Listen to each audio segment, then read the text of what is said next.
Do you have any ideas regarding how banks can help with getting the information out about EITC and CTC as well as VITA sites? Anyone want to call Ross or Vicki or Roxy? Do you have any suggestions on that? My suggestion on that would be to talk to your CRA representatives at banks, the Community Reinvestment Act. Right. Community Reinvestment Act, correct. Right. So, I mean, it's their job to engage with their communities to improve the lives of lower income people. So I think that's going to be the first place that I would go if you're looking at financial institutions. I will also add, I know a lot of the local coalitions in Michigan have some of the local branch managers who are engaged in the coalition. If they're not, it's sitting down and, the banks are required to be somewhat engaged in communities, as are credit unions. They tend to be. And there's the Credit Union League actually has some outreach that ideas, but anything from, simply,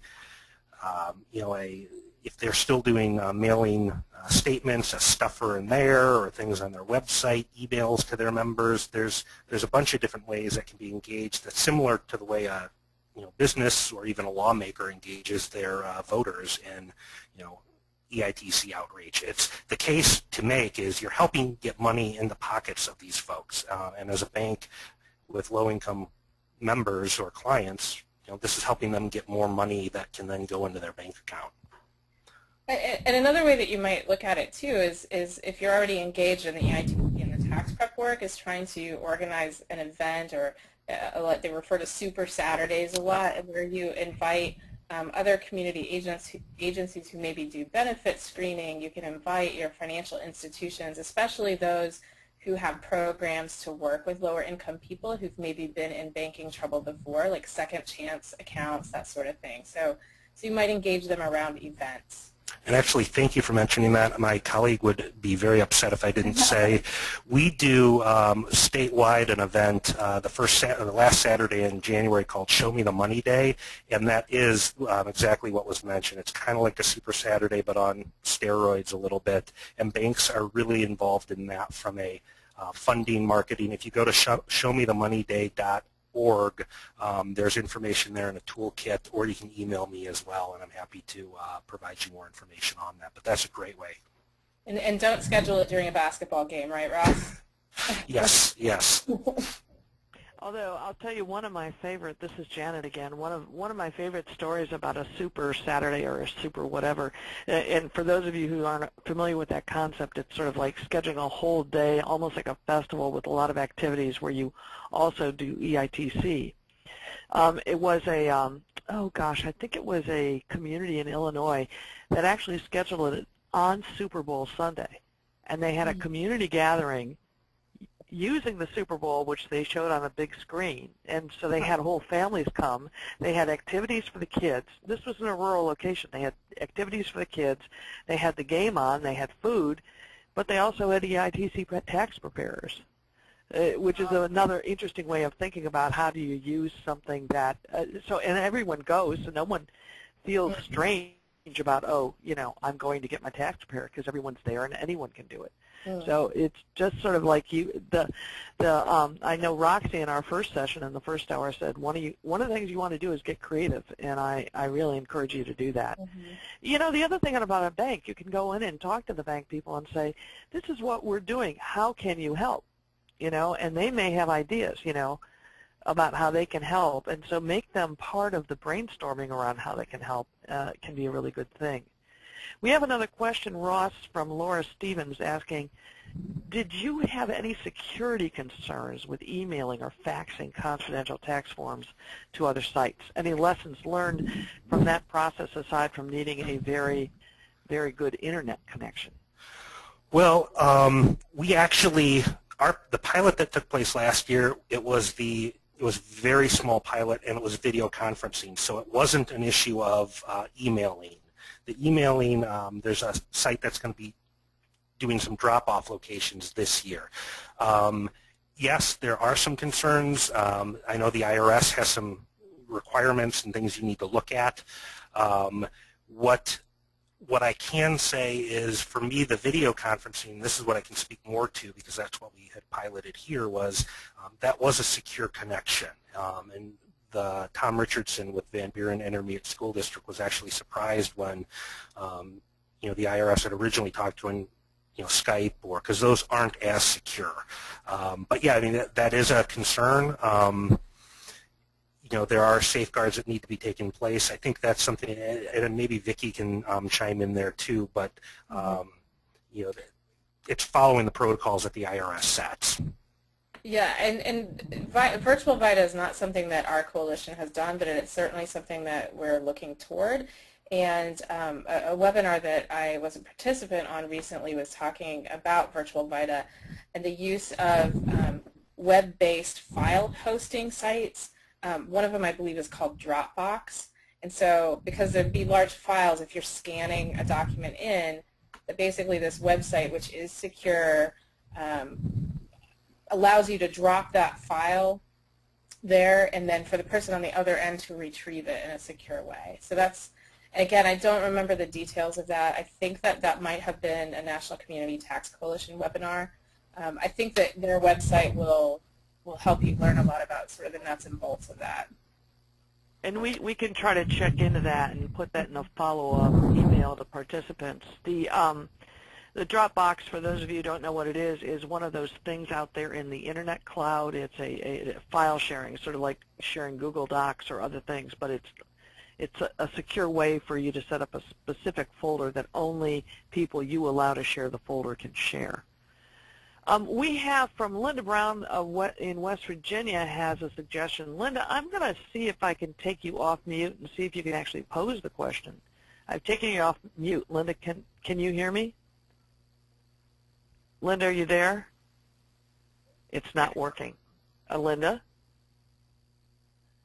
Never mind. I'll pose. She had a suggestion. She said that HeadStart has become a great vehicle by which to market the EITC and VITA program, a direct marketing concept. And this really is one of those great things to think about.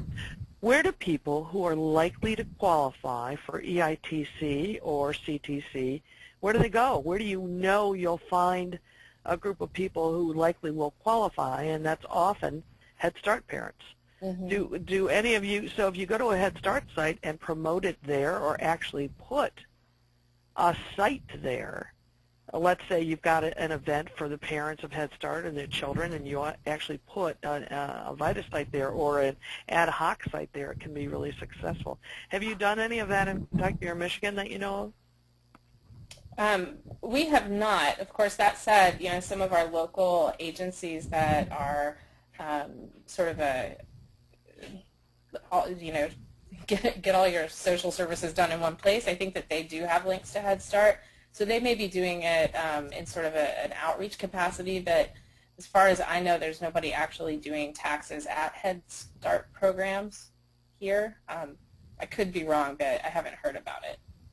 We have, or some of our members have, particularly some of the CAP agencies or community action agencies that also run a Head Start program, target those clients.